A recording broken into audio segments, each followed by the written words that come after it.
Naghabol sa kani-kanilang timbang ang mga lumahok sa weight loss challenge ni pambansang kamao Manny Pacquiao. Sino-sino kaya ang nanalo? Mula sa Los Angeles, California, maiulat on the spot si Mark Zambrano. Mark!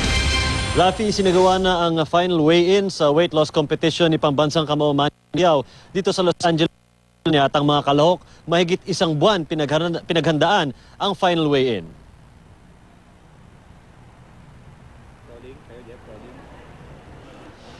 Hanggang sa huling araw ng taunang weight loss competition, pilit pa rin naghahabol ng timbang ang ilang kalahok dito sa Florentine Gardens sa Los Angeles, California. Kanya-kanya silang takbo sa ilalim ng araw.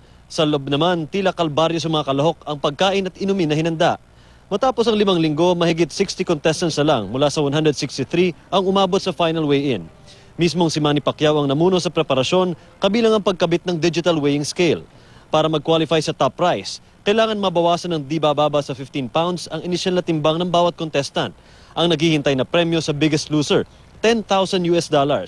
Guaranteed $2,000 ang matatanggap ng bawat contestant na makakabawas ng at least 15% ng inisyal na timbang. Bukod sa 15% na minimum, kailangan din magbanggit ng 3 Bible verse ang bawat kalahok. Naghandog din ng mga awitin ang folk singer na si Florante. Ang biggest loser sa mga babae na si Charisma Tan, ilalaan daw sa pagpapasaayos ng nasirang bahay dahil sa Zamboanga siege. Ang boxer trainer naman na si Ernel Fontanilla, tinuturing na grasya mula sa Panginoon ang pagkakapanalo.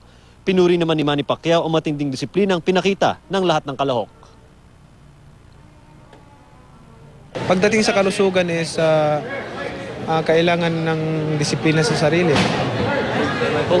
para laging malusog, malakas.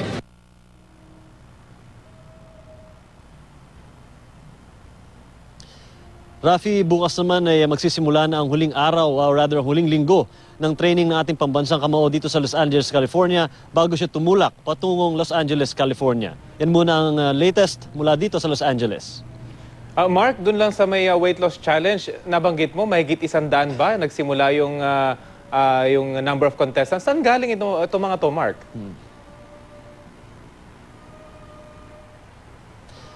Rafi, alam mo kung saan-saan galing to. May ilang miyembro ng Team Pacquiao, merong mga kaibigan ni Manny, meron ding mga kamag-anak na mga nagpupunta dito.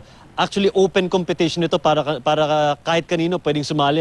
In total, 163 nung nagsimula, merong mga 71 na nag-quit, hindi nakayanan yung pressure at hirap ng pag-diet dito sa Amerika. Kaya naging masaya nga yung competition kanina dahil ang tagal na pinaghandaan ng mga contestants dito, 5 weeks na diet at training at exercise ang kanilang pinagdaanan, Rafi. Okay, Mark, panghuli na lang, nabanggit mo na huling linggo na nga ng training ng ating pambansang kamao.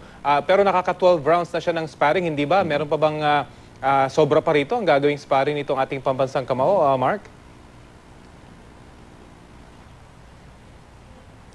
Actually, Rafi, kung ikukumpara nga doon sa previous mga training camps, minsan umaabot ng 14 or 15 rounds, maximum na yan, pag bibilangin natin yung total rounds towards the latter part na ng mga training camp. Pero ang gustong bantayan dito ni Coach Freddie Roach na huwag masyadong maging excessive yung mga training na ginagawa ni Manny dito dahil hindi basta-basta yung training na ginagawa niya. Kaya they want to make sure na hindi masusunog o hindi ma-overtrain si Manny. So yung maglalaro na lang siguro to sa 12 to 13 rounds habang papalapit na nga yung kanyang last leg ng training camp na gagawin sa Las Vegas, Nevada, Rafi. Okay, maraming salamat, Mark Zambrano.